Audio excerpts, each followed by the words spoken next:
Welcome back to the live morning show presented by Don Bullock Chevrolet. We are honored this morning to have Jennifer Faulkner with us. Jennifer is with the Christian Adoption Services, and she is their North Carolina Domestic Adoption Supervisor. Jennifer, thank you for being here. Well, thank you for having us. I normally like to start these interviews with a broad overview of what the organization is and what Christian Adoption does, and I'd like to start with that. But this time I want to start with something else. One of the hottest political topics in the country today is the recent Supreme Court decision about the Roe versus Wade law, which has been in place since the early 70s. I'm not sure there is a more divisive or a more polarizing topic that is out there. We're hearing a lot about it. We're going to continue to hear a lot about it through the election and beyond. Tell me where Christian Adoption Services stands on that topic and what you are saying to young women and young parents out there. Well, it is definitely a hot topic right now, and I will tell you that we are having many conversations surrounding the decision. But what I want to educate everybody, our listeners, everybody today listening, is that you have choices. Okay. And our agency is definitely a life-affirming agency. I mean, we believe in life, and we believe that when you face a pregnancy, whether planned or unplanned, you have choices. And those choices can start with considering if you're not in a season to parent or parent well, or you feel like you're just not ready to bring a child home, that you have those choices to say, okay, let me go through those choices. And adoption can be one of those choices. What I like to tell young ladies who are facing that unplanned pregnancy is that you want to be in the driver's seat and you want to be in control of your decision. Should you decide to parent, should you decide to choose adoption, you can always decide to change your mind. You can decide to make a fully informed decision and decide to have a parenting plan, or you can decide, okay, adoption is where I'd like to lean. And then somewhere along in your pregnancy, you can say, listen, I'm not ready to parent, or I'm in a season where I feel like I can parent. I have the help that I need. But when you do choose abortion, you don't get to a do-over. You don't get to decide, now I want to parent or now I want to choose adoption. And I feel like young ladies who are, facing such a tumultuous time in their life, they want to be able to have choices. They want to be in the driver's seat. And when you choose abortion, you can't no longer be in the driver's seat anymore. And so we want to educate women on that. I think the phrase that you used there that is critical, not only to this topic, but to every topic in which we need to make the decisions upon, is being fully informed. Fully informed. Having all the facts available to you, and then making the decision that is right for you. Correct. So now, let's talk a little bit about Christian Adoption Services. Let's start with a 30,000-foot overview of exactly what you folks do, what your place is in North Carolina, and what you're offering. So our agency serves both North and South Carolina. So we are a licensed child placement agency. We are nonprofit. So we work with women who are in a season where they're just not ready to parent. Perhaps they're not ready to parent well. Maybe you've, taken a child home. You're not ready to parent that young child. Perhaps the child is, a newborn or under the age of 3. We provide those services to help you match with the family and choose a level of openness that best suits you, and to have a fully open adoption, closed adoption, semi-open adoption, and I know we'll get into that a little further.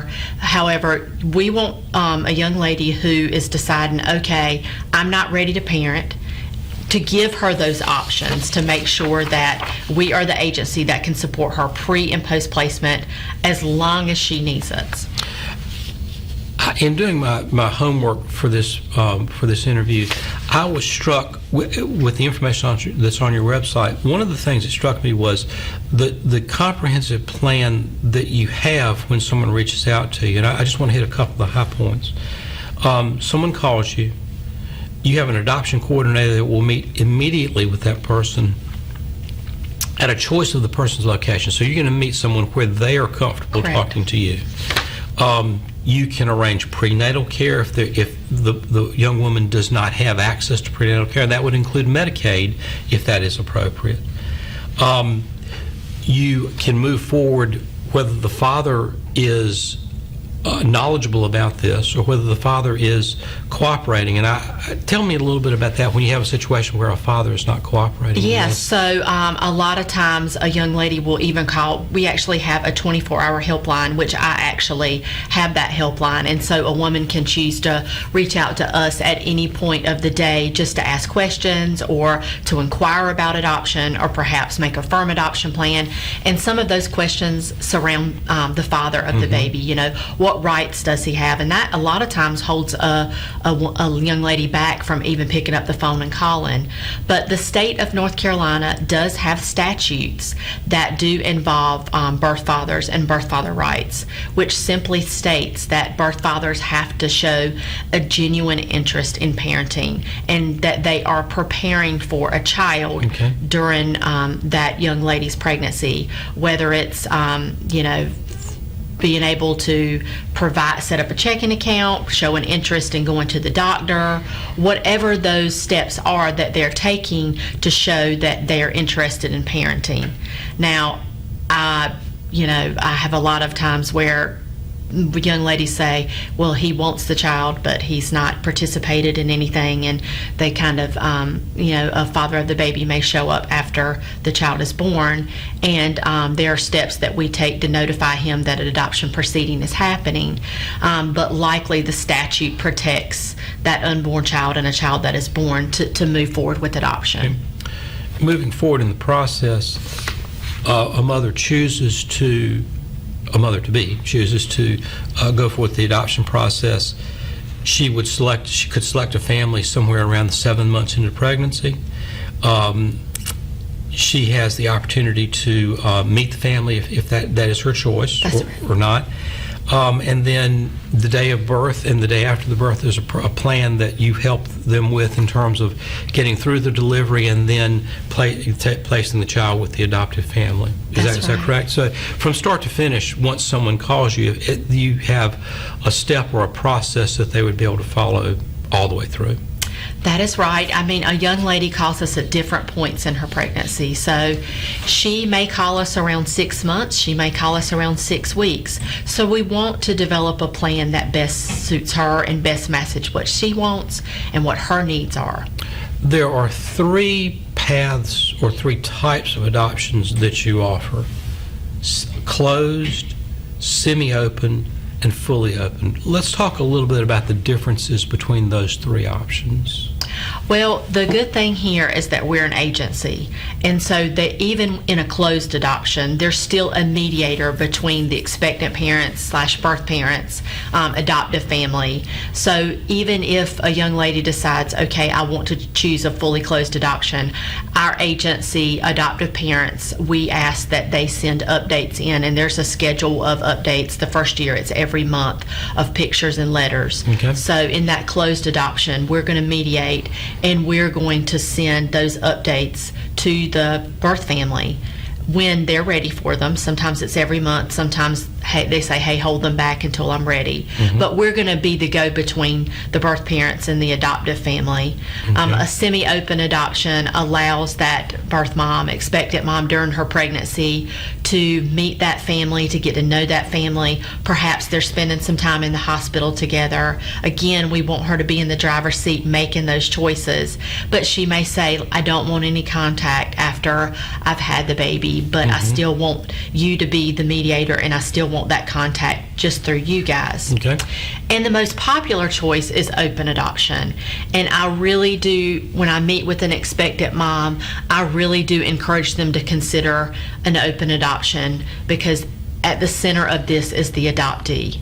And adoptees, and I've been with the agency for 18 years, they want to know their birth families. They want to know their story. They want to know everything they can about who they are and where they're from. And adoptive families that we work with and around the country have open arms to fully embrace open adoption.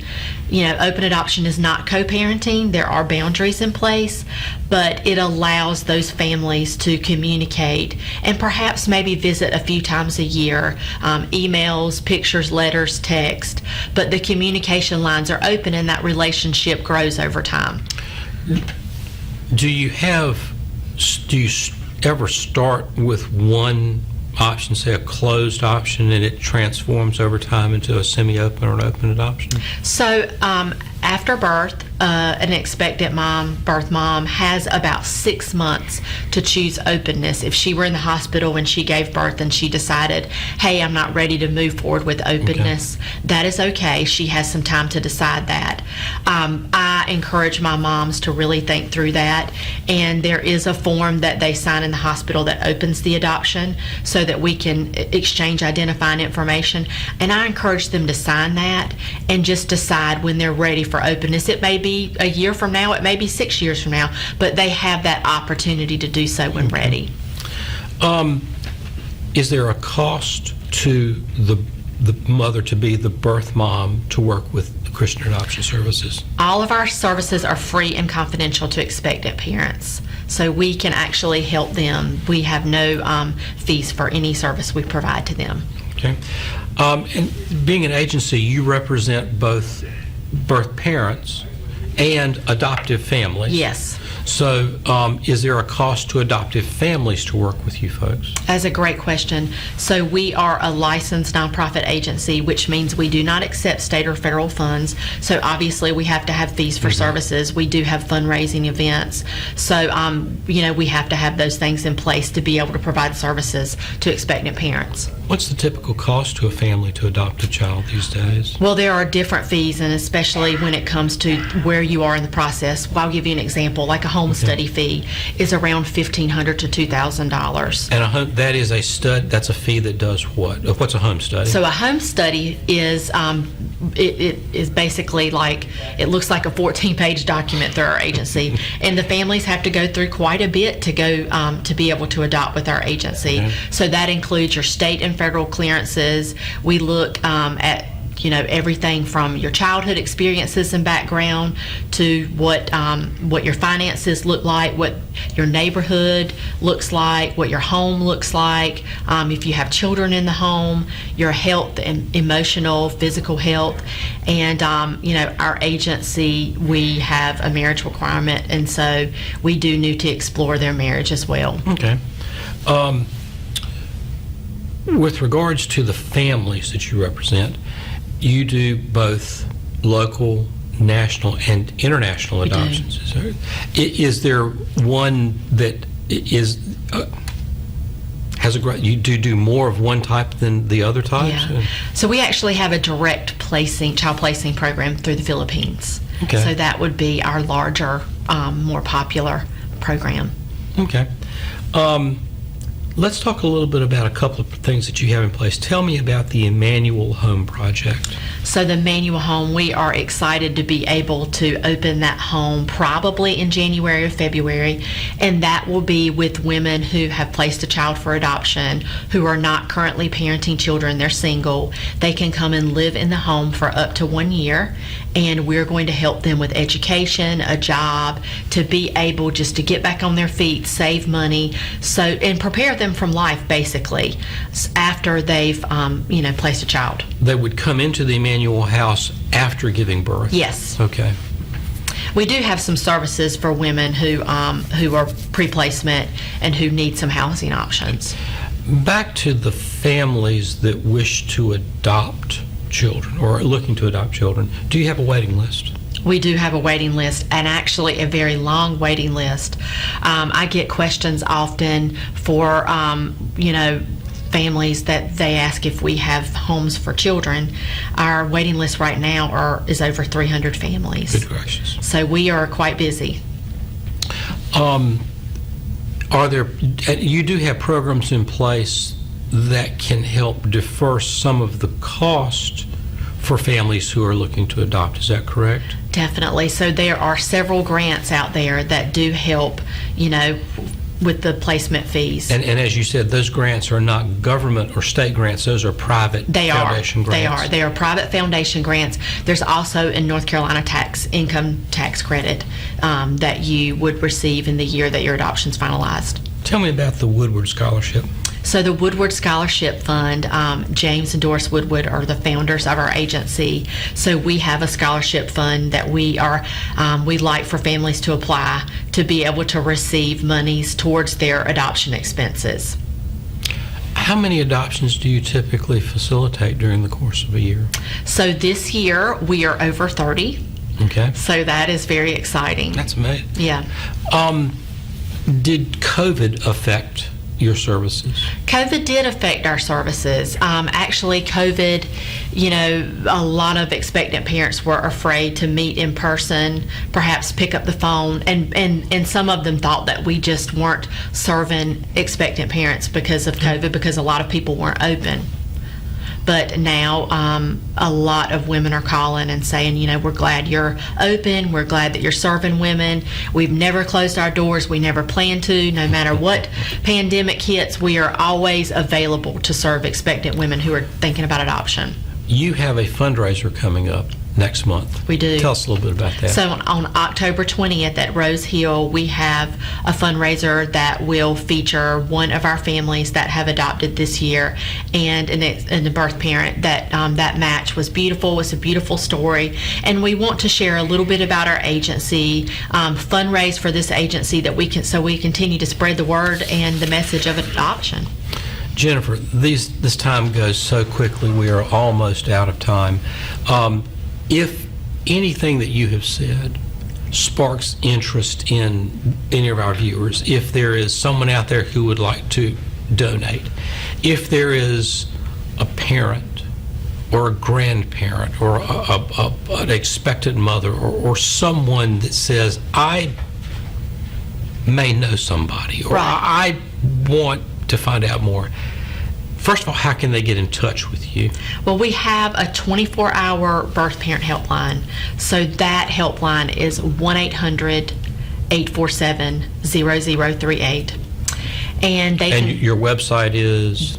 ChristianAdopt.org. Christian Adopt. And folks, I did this Google search when I first started my research for this. It comes up. If you do Christian Adoption Rocky Mount, you are the first search option that comes up. We actually, if they want to call our Rocky Mount office number, that's 252-937-6560. I will answer that. An expectant parent can call that at any point, and I answer that line 24 hours a day. And in terms of someone who may want to donate, or if you have volunteer opportunities, how would same number to call yes. to find out about that? Yes, that number again is 252-937-6560. Jennifer, thank you so very much for being here today. This topic it's tangential to the Supreme Court decision, and I want to come back and end with what we started with. Fully informed, providing all of us with full information so that people can make the right decision for themselves and not feel pressured one way or the other to do something before they're ready to do it, and it's certainly not without complete information. Correct. We want that expectant parent to be in the driver's seat so that they know they have choices. Yes. Please come back and talk to us again sometime. We'd love to get an update on perhaps how this year ends up and any new things that are happening for next year, and certainly once the Emmanuel Home Project opens, Absolutely. Get an update on that. All right, Would you come back? Yes, I would. Thank you very much. All right, thanks. Folks, we've had Jennifer Faulkner with the Christian Adoption Services. She is the North Carolina Domestic Adoption Supervisor. We will have her back on sometime in the future. We're going to step aside for these messages. When we come back, we'll have our last look at weather with Fred. Then Wayne and I will be here to wrap things up. You're watching the live morning show presented by Don Bluger Chevrolet, and we'll be right back after these messages.